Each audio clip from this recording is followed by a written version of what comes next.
On December 19, 2018, the doors of the United States District Court in Indianapolis slammed shut for the final time on one of the most harrowing chapters in American sports, as Judge Sarah Evans began a marathon of victim impact statements that would stretch for 7 relentless days, each word a testament to lives shattered by a man once hailed as the trusted physician of USA Gymnastics. The world watched, breath held, as the figure who had once stood beside Olympic champions was finally forced to confront the magnitude of his crimes. Larry Nassar, a former osteopathic physician and the former head of the USA Gymnastics National Training Center, built his reputation on a foundation of trust, expertise, and an intimate access to the bodies and aspirations of America's most elite athletes. For decades, his name was synonymous with the gold medal dreams of gymnasts, swimmers, and wrestlers. Behind the white coat, however, a dark reality festered, a systematic campaign of sexual abuse that spanned more than 2 decades, exploiting the very athletes he was sworn to protect. The story of Nassar's rise and fall began long before the headlines erupted. In the early 1990s, after completing his medical training at the University of Michigan, Nassar joined the University of Michigan's Department of Orthopedic Surgery, eventually moving to the University of Arizona. By the early 2000s, his expertise in sports medicine attracted the attention of USA Gymnastics, and in 2003 he was appointed the team doctor for the national program. The institution's decentralized structure and a culture that prized performance above all else created a perfect storm for abuse to go unchecked. Athletes, many of them teenagers, were told that invasive examinations and experimental procedures were standard practice, a narrative Nassar reinforced with his charismatic demeanor and the promise of improved performance. The first public cracks appeared in 2015, when former Olympic gymnast Mary Lou Retton, herself a survivor of abuse, hinted at the existence of an undisclosed medical program that had been harming athletes. Yet it was the courageous testimony of former USA Gymnastics star Maggie Nichols in 2016 that ignited the blaze. After a friend confided in her about a secret doctor who touched them inappropriately, Nichols went public, revealing that Nassar had performed a rectal exam without consent, a claim that sent shockwaves through the gymnastics community.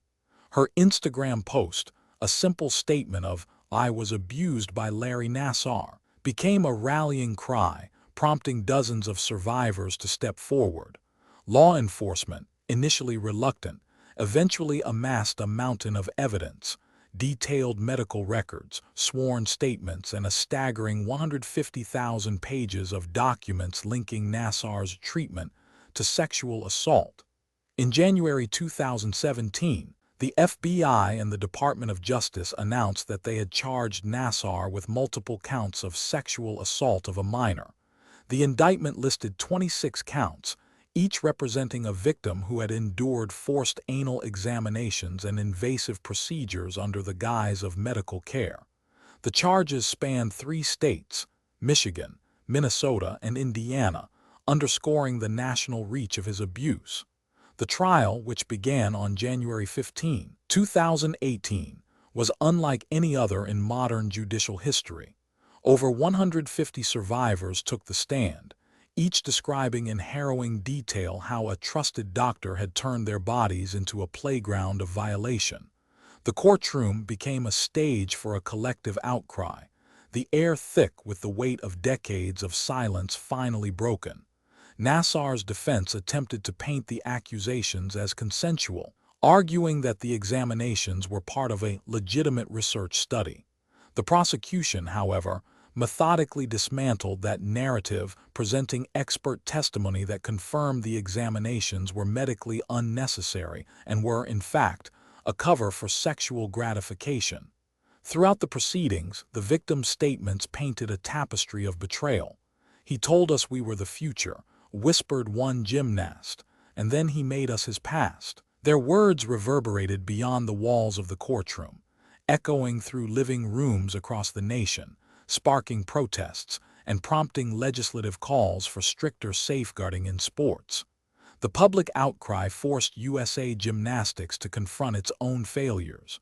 The organization's former president, Steve Penny, was forced to resign, and the entire board faced intense scrutiny for fostering a culture that prioritized medals over safety. On April 23, 2018, after a grueling trial that lasted just over 3 months, the jury returned a verdict, guilty on all counts.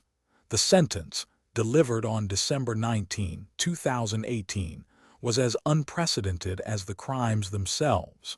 Judge Evans sentenced Nassar to 40 to 175 years in federal prison, a range that effectively amounted to a life sentence. Yet the most powerful moment came not from the gavel's fall, but from the 7 days of victim impact statements that followed.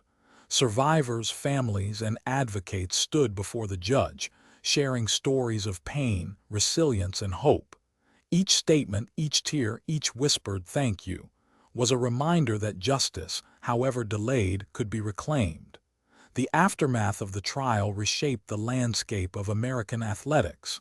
The United States Senate passed the Protecting Young Victims from Sexual Abuse Act, mandating stricter reporting requirements for organizations receiving federal funding. USA Gymnastics, stripped of its Olympic license, entered a period of deep restructuring, appointing new leadership committed to athlete safety. Survivors, empowered by the legal victory, continued to speak out, establishing support networks and advocacy groups that aim to prevent future abuse. Yet the reverberations extended beyond policy. The Nassar case sparked a cultural reckoning, prompting other sports, football, swimming, and even the military, to examine their own histories of abuse. Subscribe to The Verdict for more stories like this.